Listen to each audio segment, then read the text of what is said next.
to St Mary at Hill, that solemn piece, sombre piece that we've just heard Robert Smith play is a dirge composed by and performed by Thomas Attwood, the organist of St Paul's Cathedral, for the funeral of Admiral Lord Nelson on the 9th of January 1806. Now, Attwood is proof that English music was not entirely insular nor devoid of external influence in this period, and he lived a long life well into the period that I'm really covering in this lecture. As many of you will know, Thomas Attwood was a pupil of Mozart, and indeed his contribution to Mozart's studies is great because he made a number of notes on his lessons with Mozart, and they're great insight into Mozart the teacher.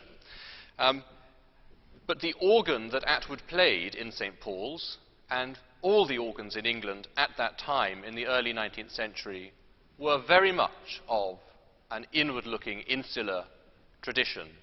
And it was only later in the century, in the 1830s and 40s, that influence from abroad began to revivify organ culture in this country. Richard Townend's lecture, that I think many of you went to in September, left us really with organs in various cultures serving the liturgy of the church, whether it was a Protestant liturgy or a Catholic liturgy.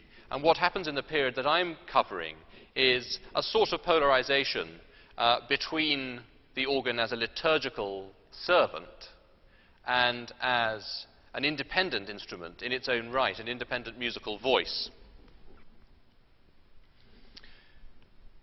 The real significant difference, I suppose, between the late 18th and the middle 19th century is that people in this country and all over the world, of course, were travelling very much more. And they were therefore open, of course, to influence from all over the place. Attwood is an example of that, and really every enterprising young musician, especially somebody who was well-resourced financially, travelled quite extensively in the early 19th century. Yet until about 1830, 1840, this wasn't reflected in the organs, and indeed these musicians on their travels were often very quick to draw comparisons between organs from England and the organs they heard on the continent, very much to the detriment of the latter. Charles Burney, for example, in the late 18th century, travelling in Europe, very widely in Europe, remarked on the intolerably coarse and noisy tone of German organs. And a word that occurs again and again in descriptions, in comparative descriptions of organs in England with those on the continent, is the word refinement, a rather genteel word. And it's absolutely true that in comparison to the great organs of, if you think of it, the great hall churches of Germany and the Netherlands, or the great churches of Paris and the cathedrals of France, the organs in England were remarkably genteel. They were gentle. And there are a number of reasons for that, that are sort of beyond the scope of this lecture, because I'm talking about the development away from those organs. It's certainly not for want of trying to make them fill the buildings that they remained rather genteel. In fact, it was really this was really a problem that faced a lot of organ builders and musicians at the time. How, in a building such as York Minster, could you get this rather gentle instrument to fill the building? You could try putting pipes facing in different directions, and you could try duplicating the stops. But I mean, that's really like just duplicating the potatoes that you serve with a meal. I mean, you could add any number of potatoes to a meal, and while it will increase the bulk, it won't necessarily increase the nutritional value of the meal. And it's the same with these English organs in large churches. When the York Minster organ was rebuilt successively in the early 19th century, essentially what they did was just to add more and more of the same sorts of stops. And the effect was a sort of constipated, well, of course, we don't know what it sounded like, but a surfeit of sort of foundational, rather gentle tone. it was only really much later on that organists and organ builders started to become alive to the possibilities of building organs in some ways after the manner of continental instruments. It's worth remembering at this point that the organ was not thought of primarily as a sort of creator of liturgical atmosphere in the way that it perhaps was later in the 19th century and is still today. It was something that played a role liturgically. It played, for example, voluntaries between psalms and at various points in services up until this point. So the ground is there for people to think of the organ as something that speaks, as it were, with its own voice rather than in the background. And yet it doesn't quite happen. We still have these organs that are just stuck in the 17th century, really, stuck in the 18th century. It needed a catalyst to really open people's ears to the possibilities of organs from abroad and a new way of building English organs. And that catalyst appeared for the first time in the late 1820s in the person of Felix Mendelssohn. Mendelssohn, a prodigious genius, a man of extremely cultured and indeed wealthy background, a child prodigy, a composer of brilliant scores in his teens, the toast of Europe, first came to this country by a steam packet called the Atwood, actually, named after Thomas Atwood, in April 1829. What he found here were organs that he couldn't play the music that he wanted to play on. They were organs that had often manuals, keyboards that is, that went down a very, very long way. If you look at Old English organs, you get the bass notes by pressing notes that go way down below the normal compass of the keyboard. And maybe they had a few pedals. Those pedals would usually just pull down stops from the manuals. So they'd be quite useful for something like that Atwood dirge, just sustaining a long note in the bass. But in fast music, you had to leave all that to the hands.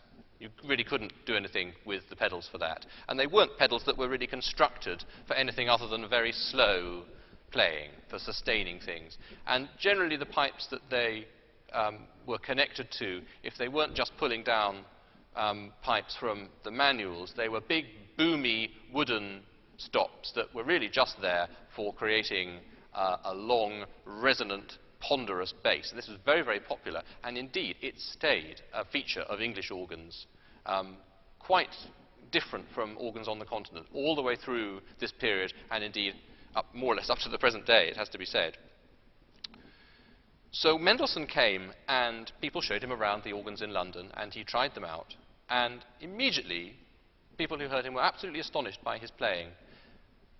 He managed on some of these organs with very rudimentary pedal boards. Some of the latest organs in London, for example, St John's Waterloo, which was a fairly new church in those days, they had a certain number of pedal pipes, and Mendelssohn could just about make some of the music that he wanted to play work.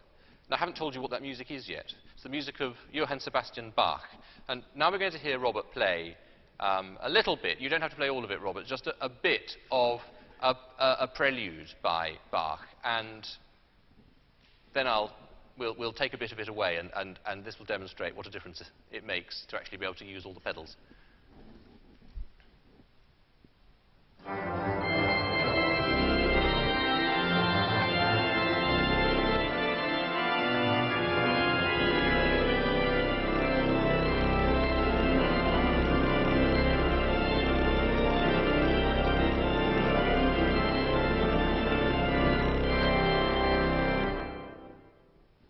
Fine. Now let's hear that without any pedals.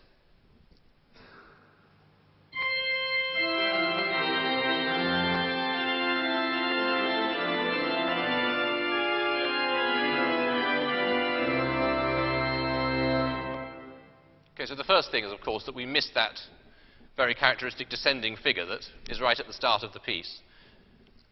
And then later on, we missed that sustained pedal note, which is the ground of the harmony, this interesting harmony that's going on top. Now, there's no way that you could play that piece just with your hands. That's what English organists did. It's not true to say, by the way, that Bach was entirely unheard of before Mendelssohn revived him. There were editions of Bach's music in existence in this country. Samuel Wesley edited certain of the organ works, but they were always presented as duets to be played on the organ by two people, or to be played on other keyboard instruments by two people. That is to say, one person taking the manual parts and the other person playing the pedal parts, sometimes in octaves.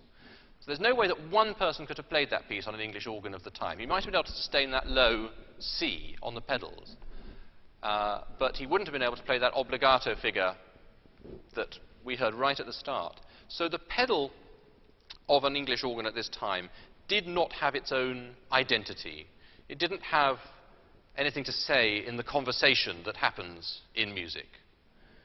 Whereas in Bach's music, not only is the pedal supplying the bass, which in all Baroque music is absolutely the lifeblood of the music, it's taking a full and active part in that conversation. So if you think of a fugue, the pedal plays absolutely everything that the manuals play. And indeed, in generations before Bach in Germany, in North Germany, where Bach went to school, this was absolutely the feature of the organ culture there, that the pedal divisions were always very, very well developed, and the organists, people like Buxtehude and Böhm and Lübeck and the extraordinary man Bruns, who used to play the violin and accompany himself on the pedals while he was playing it. Their music absolutely makes a grand feature of the involvement of the feet. And these people had, of course, very developed techniques on the pedal. So when Mendelssohn appeared in this country,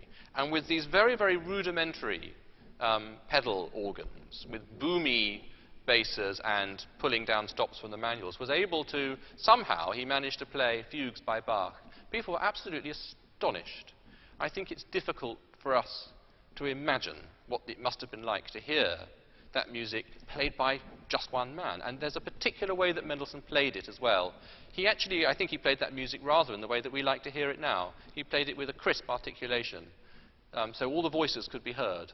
It wasn't just a sort of tune and a bass, which is really what a lot of English organ music at this time was. Some of it very brilliant. I mean, with extraordinary kind of scalic passages. And there were indeed fugues by Wesley and Adams and people like that. But they're fugues that are brilliant, and they're fugues that are there to be a contrast to a very slow movement that you've heard first of all. So the idea of the fugue was, I mean, literally the meaning of the word fugue, to sort of chase. These were brilliant sort of showpieces. Musically, slightly vapid. Once you've heard, you know, the first 12, 16 bars, you've probably heard most of what that fugue has to say, apart from perhaps a sort of dramatic cadence towards the end. Whereas Bach's music, as Richard said in his lecture, Bach was the first composer to write boring music. He was the first composer to write music that you actually have to pay attention to. The first composer, certainly, that I think the first composer of organ music that people had heard in England, certainly in the 1830s, who wrote music that was trying to really tell you something rather than just impress you or make you feel sad, like that dirge. Something that actually draws you in, asks you questions, makes you listen so you might find out the answer at the end. It's an extraordinary experience of listening to Bach's music in any genre, that you feel he's trying to tell you something. That's not always the way, and this is before romantic music, which is trying to tell you how the composer feels. This is music that is engaging absolutely all your faculties as a listener. It must have been an extraordinary experience for people to hear this music played by Mendelssohn. So he was here in 1829, then again he came in 1832, and it was really in 1832 that he worked his way round organs. He played at St. Paul's, at Westminster Abbey, in Paddington, at St. John's Waterloo, as I mentioned. In 1837, he gave his first public performances on the organ, including a sort of impromptu performance after Evensong at St. Paul's. He was very friendly with Atwood, who was still going at this point, though not going very strong, I suspect. He played the A minor fugue by Bach, the second part of BWV 543, and as most of you probably know this story, that the chap who was pumping the organ got fed up halfway through because it was going on for such a long time, and the whole thing ground to a halt because he left. Much to the consternation of the large crowds who were there listening to Mendelssohn. And he worked his way around playing in Birmingham. Now, the organ in Birmingham is rather interesting. If you go to the town hall in Birmingham, there's this extremely impressive looking organ. It's by William Hill, who is one of the heroes of this lecture, who built the organ here. But when it was first built, it was really an expression of the old insular way of building organs, but with an element, a strong element, of the new, confident, exploratory spirit of the Industrial Revolution. Why shouldn't we build organs with enormous 32-foot pipes made of cast metal in the front? The problem was that these things were technically possible, but the basic structure of the organ was still the same as that very unsuccessful organ that Hill had actually also worked on in York Minster. It was just more of the same all the way through, with occasional kind of showpieces like these big 32-foot long pipes that could make a rumbling effect. In fact, one of the opening concerts given on the organ in Birmingham started with the organist giving the impression of a thunderstorm on the organ. It was there really for colour. The other problem, of course, was that because it was so large and a lot of wind was having to be put through these large pipes, the key action was extremely heavy. So when Mendelssohn played it, he found it very, very difficult to articulate in his lovely, crisp, light-fingered way, and said, in a very, no doubt, flattering way, that he was very impressed that the resident organist could do it. Though I imagine he was thinking in slightly different terms. The other thing to say about Mendelssohn and his playing that really impressed people was his manner of improvising. People said that when he improvised, there was actual musical substance, that the music that he improvised had an inner coherence, and it wasn't, and he could do that without even changing stops very much, which rather suggests that the native manner of improvisation, rather as today I'm ashamed to say, was largely reliant on effects and changing stops to sort of distract people's ears from the basic lack of musical content in what's coming out. And I'm sorry to say that if you come to Evensong at Westminster Abbey, you'll have a very good example of that by my own hand. Mendelssohn wrote around this time a set of 3 preludes and fugues for the organ, and at the same time he just completed a set of is it 6 or 7? I can't remember. 6, I think, preludes and fugues for the piano. His Opus 35 for the piano and Opus 37 for the organ. And he dedicated those 3 preludes and fugues for organ to Atwood, the by then very old organist of St. Paul's. And like the piano preludes and fugues, in fact, even more so than his piano preludes and fugues, Mendelssohn's 3 preludes and fugues for organ are very much exercises in writing Bachian counterpoint. Mendelssohn had a tremendous facility for doing this, and all of his music, even the most romantic music, is in some way imbued with this contrapuntal spirit and technique that he had. Robert is going to play for us the second of the set in G major, and when you hear the fugue, try to imagine it without the pedal part. It's completely impossible.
Now, obviously, in some ways, that's a romantic piece of music, particularly the Prelude. All the accounts of Mendelssohn in London, a lot of them mention how flirtatious he was with ladies. He was a rather handsome man.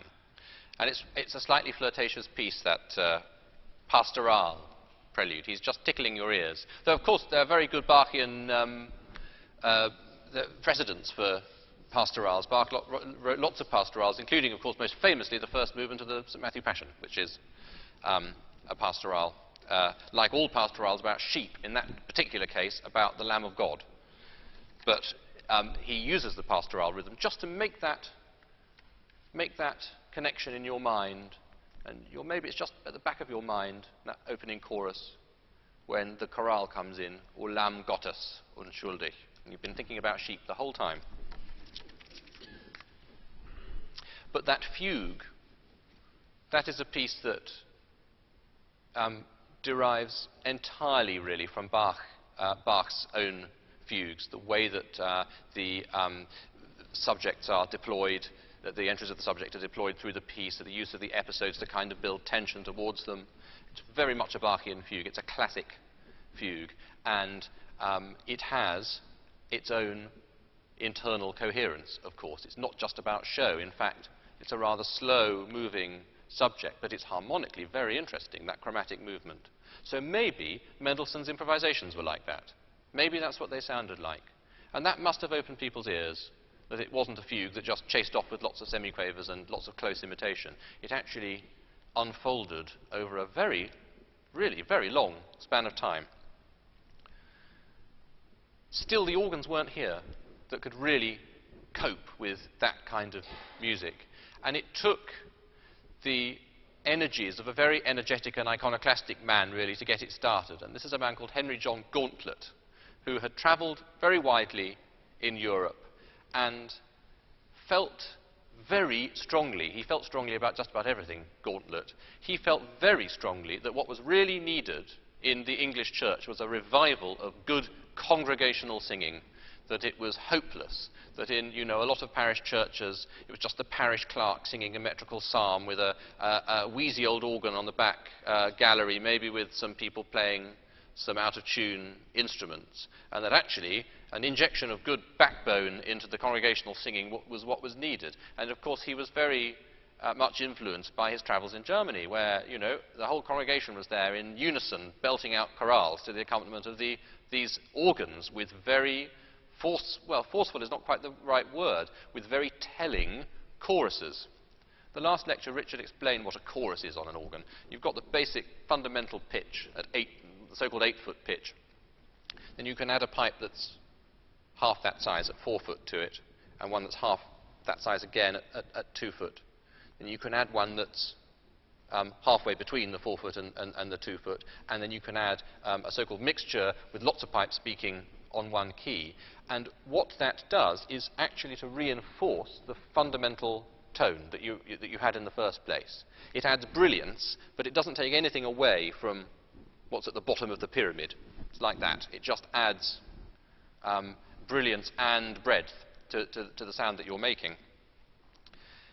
Now, with these organs in England that were quite lightly voiced and with an increasing number of 8-foots just added, it didn't work. It didn't stack up. The organs in Germany, however, that Gauntlet had heard, they all had fully developed choruses all the way up to mixtures. They also had sub-unisons. They had 16-foot pipes available on the manuals. They didn't have keyboards that went all the way down there, so you could sort of play in octaves. They had keyboards that all started at the same note. It's the other thing about English organs, that not all the keyboards went down as far as the others. Some of them went down all the way to the very bottom C, but the swell organs generally just went down to G. The compass was not at all standard. It's also very expensive to produce these organs with increasing numbers of large 8-foot pipes going all the way down there. So Gauntlet started to propound this thing that quickly became known as the German system, for obvious reasons. It's exactly the time that Mendelssohn was here playing that Gauntlet was starting to do this, mostly in cooperation with William Hill, the organ builder, who built this organ in 1848. One of the first organs, actually, that they cooperated on is not very far from here, St. Peter upon Cornhill, where you can still see the original organ console with a piece of manuscript paper signed by Mendelssohn, who played there. These organs had fully developed choruses on 2 manuals, so it wasn't that there was one main organ, the great organ, and then the swell organ for sort of distant echoes. Actually, they both had full choruses up to mixture, and the pedal went all the way from bottom C up over a couple of octaves. So you could play tunes on the pedal, and you could absolutely support the chorus structure of the manuals. The pedals had choruses too, and all the manuals started at C, where organ keyboards start now. This was pretty revolutionary because it was challenging hundreds of years of practice, but it quite quickly became quite effective, and the German system, by the second half of the 19th century, was really sweeping everything else away. There are quite a few conservative people like Sebastian Wesley, for example, who, despite being a so-called noted pedalist, somebody who could actually, which I think probably means he could play the pedals, you know, without having an aneurysm, he was pretty handy with the pedals, but he didn't like the idea of an organ where all the manuals started at C. If you look at Wesley's anthems, very often the bass part goes right down there. You can't play it on a modern organ. You have to play it up an octave on a 16-foot stop on the pedals. But that's because Wesley was using his left hand, probably in octaves, to give that sort of profundity. Wesley didn't hold with the German system. As late as the 1880s, when a new organ was put in to Lichfield's Cathedral by Holditch, it had quite a big, extensive pedal board, and the organist, who was called Samuel Spofforth, said, "You can put them in, but I'll never use them." And this is in the 1880s. It's a long time after the arrival of the German system. The thing that I think really solidified the German system as the way that things were going to go was this rediscovery of the music of Bach. It gave an absolutely copper-bottom reason for doing this, because suddenly you could play this wonderful music that you couldn't play except with an assistant, with a second player, on what was then a standard English organ. And we have Mendelssohn to thank for that, but actually there were other players as well. There was, in fact, a female organist called Elizabeth Fitzgerald, who around the same time as Mendelssohn played quite a lot of Bach, including all 6 trio sonatas, all in one concert. She wasn't terribly good, according to contemporary accounts, certainly in comparison with Mendelssohn. But I think very few organists were. But at least she was doing it, and the music it sort of started to get into people's bloodstream. The other point to make about that is that Mendelssohn, when he came here, astonished everybody in just about every field of music. So as a pianist, and with his orchestral works, as well as his organ music, because his activities as an organist were an important and notable part of his work in London and elsewhere in this country, I think that probably meant that the profile of what he was doing as an organist, and Bach's organ music in particular, was raised to the level and given the same level of acclaim as his work, you know, for example, as a pianist in his piano concertos. The organ was becoming something that really had an individual musical voice that stood up to just about anything else. The organ often suffers from a sort of sense of inadequacy that we project onto it. That's partly to do with its liturgical function, and the fact that it acts a lot of the time as a servant of the liturgy. But around this time, actually, the organ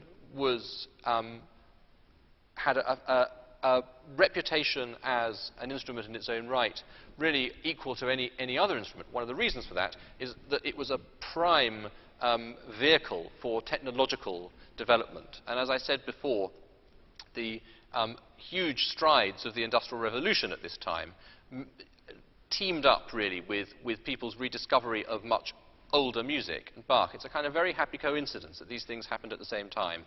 Difficult with this sort of thing to work out exactly what was the prime mover, whether it was the interest in technological advancement or the rediscovery of this wonderful music, or whether it was something else, whether it's the sort of celebrity of Mendelssohn. I think it's a mixture of all these things that just got things moved on in organ technology. So in organs like this 1848 Hill, there are good, solid choruses on both manuals, and the pedals go all the way up. You can play organ music really of any repertoire from anywhere in the world on it. And at the same time as Gauntlet was propounding the German system for church organs, what he called psalmodic organs, he was also promoting the idea of what he called the concerto organ. The concerto organ didn't have strong choruses in the same way. It was much more about colour. It was much more about the imitation of other instruments. There'd always been imitative stops in English organs. Bassoon, vox humana, imitating the human voice, cremona, imitating reed instruments. They've been in these instruments in English organs for hundreds of years. But around this time, with the influence of organs being built on the continent in Germany, and also in France, of course, by the great Cavaille-Coll, English organ builders massively expanded the variety of types of pipe that they were making. So instead of just all of these sort of potatoes that I was talking about earlier on, all of these diapasons of more or less the same scale and more or less the same construction, and stopped flutes of wood, they were suddenly interested in flutes of different sizes, triangular flutes, for example, in the shape of a triangle, different sizes of mouth in the pipe to give a different tone, and different scales of pipes. String, stops, those are like, you look at these pipes here in the case. Those are those are fairly standard principle open diapason pipes. I'm not sure whether those speak actually in the case here. If you make them like that but narrower, you get a keener sound, a stringy sound, and those are string stops. Organs didn't really have them before this period, before the middle of the 19th century. And in fact, this organ has the very first viola stop that Hill put on an organ. So quite late on, he was starting to add these. More powerful reeds. This really is something from the Industrial Revolution. When, around the time that Hill was building that first rather unsuccessful large Birmingham Town Hall organ, he was in touch with an employee, somebody very high up in the Birmingham Railway, and it's difficult to tell exactly how this came about, but a signalling device was invented by Hill at this man's, on this man's initiative, a signalling device of a very, very high-powered set of brass stops, of brass reed stops, big sort of trumpet stops, that must have made a very colossal sound, but actually people liked the sound that they made. They were very, very powerful. And Hill ended up installing on the Birmingham Town Hall organ something that was then called the Grand Ophicleide, but was later, quite soon, renamed Tuba Mirabilis. Now, Hill's Tuba Mirabilis became his sort of calling card as an organ builder. It was the stop that everybody wanted to have. It was a high-powered reed stop of trumpet tone, but not brilliant and very, well, I mean, I suppose you could say open to a charge of coarseness by conservative English ears, such as the reeds of Cavaille-Coll in France, which are very free sounding. They're sort of buzzy and full of harmonics. The sort of thing that Bernie, if he'd ever heard them, if he'd lived to hear them, would have thought was really intolerably coarse and noisy. No, Hill's stops are absolutely of an English type. They're smooth. And we hear, I mean, here on these beautiful trumpet stops on this organ, that while they're lovely and fresh and light, they have a certain smoothness in their speech. They're not like German or Dutch trumpet stops, which are really there to just blend and add colour to the chorus. They're not like French stops, French bombards and trompettes, which are there to really kind of blow you away. They're a particular English type. They are smooth. Even though they're not gentle, they have a certain, to use that word, refinement about them. So I think the picture that is beginning to emerge at this point with an organ like this is that we have not a total revolution. There is a revolution in the way that these organs are designed. They're actually much more systematic in their design, in that all the manuals start at the same place. Cheaper as well, because one isn't having to provide pipes to go all the way down to the base of all the manual stops. Now you just have a smaller number of stops doing actually a smaller number of keys on a pedal board, because of course pedal boards, even now, you know, manuals have a long compass. Pedal boards only ever have 32 notes on them on organs now. They had slightly fewer in those days. So they're more systematic, more conducive to the sort of factory building that became the norm in this country. English organ builders were incredibly successful, much more productive in the 19th century than their contemporaries in Germany and in France. They were really, I mean, it's a great sort of success. It was a great economic success story of the Industrial Revolution and in the later part of the 19th century, English organ building. And that's partly due to this standardization. But we also have, as well as that revolution, we have a sense of maybe what, it's a bit risky to call it this, but maybe it's an innate characteristic of English organs coming through, even with things that an organist in the, say, in the 1750s could never have dreamed of, like a high-powered reed stop that you can sort of solo out a big tune on. There's a certain refinement and smoothness which is not there in organs built elsewhere. That concerto organ of Gauntlet's was not quite a polar opposite of the psalmodic organ, such as we have here, but the two very quickly began to be mixed, and the colourfulness, the imitative stops of the concerto organ started, if we were taking a very purist approach, we could say that they started to infect the clear-cut, good, honest chorus work of the psalmodic organ. And as the century went on, organists became much more aware, more and more aware of the colour possibilities of imitative stops and lots of stops at 8-foot pitch that could sound like orchestral instruments and could blend with each other in lots of ways. And concomitantly, rather less interested in these healthy choruses that could lead congregational singing really well. We sort of have a point of perfection in an organ like this, where the player has quite a wide variety of tone colour available, but very good choruses. The action with which you move the things that you need to move to get the air into the pipes is still entirely mechanical, so you have a good direct link between the fingers and feet of the player and the speech of the pipes.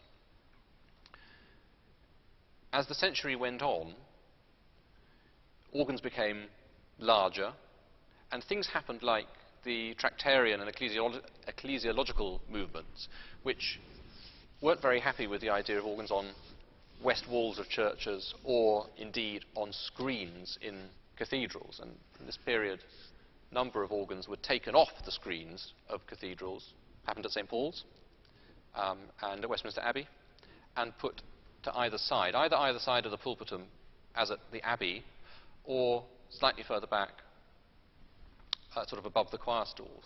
Now, how is that possible with a mechanical linkage? It simply isn't, to have an organ on two sides of a choir.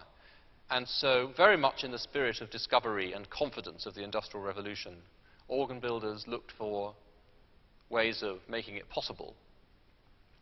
First using tubular pneumatics, sending a charge of air through a pipe, later by using electrics. And so it was actually possible to build an organ at one end of a church and play it from the other end of the church. Now, anybody who's ever done that knows that it's musically extremely unsuccessful and frustrating because you don't have a connection. But it did make possible the gigantic organs that we still have in, like the organ that I play all the time at Westminster Abbey, where the console stands in between two organ cases, and not only are there pipes in the organ cases, there are pipes all over the place in the triforium, up in the arches that you can't see, stretching really far and wide. I mean, in 1898 in the Abbey, so only 50 years after this organ was built, this organ was pretty cutting edge in 1848. In 1898, Hill, that company, no longer with William Hill, but I think by then with his grandson, Arthur Hill, in charge. William Hill died in 1870. But in 1898, the Hill organ of Westminster Abbey, which had been divided either side of the pulpitum with a console placed in the middle on tubular pneumatics, had, via an electric link, a so-called celestial organ installed. The celestial organ, which is still there, sealed, in perfect condition, but disconnected, is above, poets call what is really above Handels Memorial, if you know the Abbey, in that area of the Abbey. And it was linked by an electric action to the organ console a long way away. It would be impossible to really perform music in a way that would be familiar to Mendelssohn, less still to Bach, on that organ, because you're playing it round a really rather large corner. It's only there for effect, hence the name celestial organ. And this is also the reason why it remains disconnected and will remain disconnected until somebody gives funds specifically for its reconnection. If somebody donates money simply for the maintenance of the organ, it'll be used on something else, because this is not musically necessary to have this rather lovely, delicate effect. But this became very popular in large churches and even in sort of medium-sized churches. So this organ here, speaking confidently from a commanding position on the west wall of a church, is something of a rarity in England, less so in the city of London, of course, with all these lovely Wren churches. But this is quite an unusual sort of church taken in the round in England and the UK in general, where organs quickly became put up in the chancel behind the choir, there to support the choir, really. This is what the Tractarians and associated movements really felt about the organ. It wasn't there to contribute as a solo instrument, as an individual voice. It was there to support singing. That is really where we still are with organ culture in this country. And so we have to treasure instruments like this, which are this is a rare survival, given, especially precious survival, given the disastrous fire of 1988, from which this organ has now risen like a phoenix. But it distills a particular special point in English organ culture here, where we had taken on outside influence, but done so with our own particular voice. And Mendelssohn is really the person we have to thank for this, I think. Now, Robert's going to play a sonata by Mendelssohn. These are later pieces, later than the Preludes and Fugues, and they are less strictly Bachian and contrapuntal than those Preludes and Fugues. They're much more about colour, about effect, about different textures. In fact, the sonata, the sixth sonata that Robert is going to play, is a set of variations, but based on a Lutheran chorale. So again, we have here a romantic idea that happens time and time again, actually, in German and other music of the 19th century. A chorale is being used to evoke a former time. It's being used to evoke the spirit of Bach. And Mendelssohn treats it to a variety of different textures and colours that you can hear on this organ, including trio textures, including a very furious toccata and a fugue, and right at the end of the sonata, something completely unconnected with the chorale theme, a beautiful closing andante. Now, this coloristic urge that starts, in purist terms, to infect English organs at this time, very, very quickly led to organs that, ironically, rather like that unsuccessful organ in York Minster, had masses of foundational tone, but now much, much, much louder, much, much more heavily blown and of larger scale. Vast 8-foots, very few stops above 8 foot.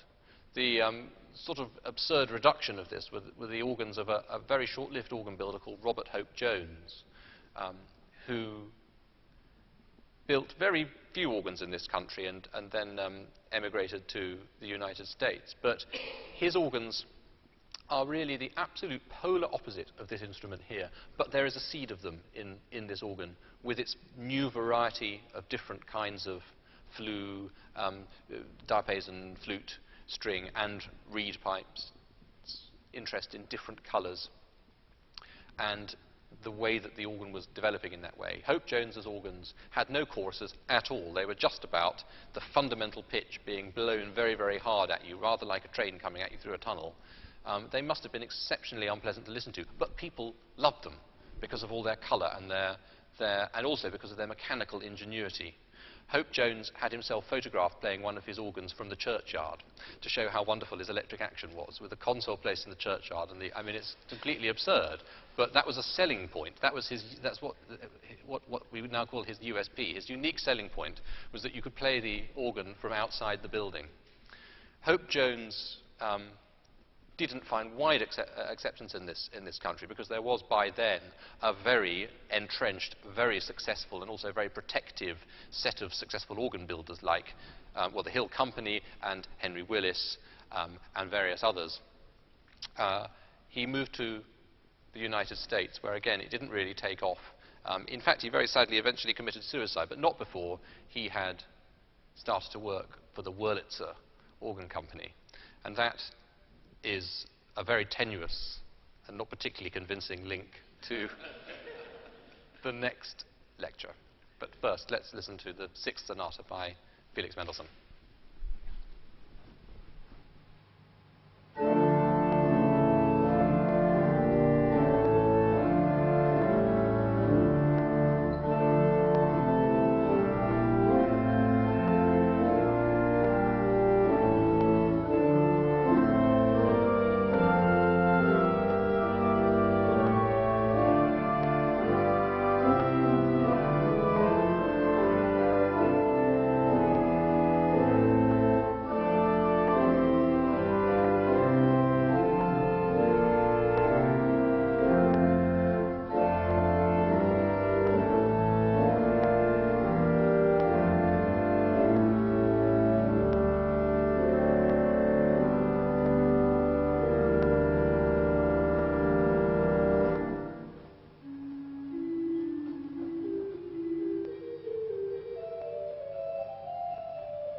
Stops.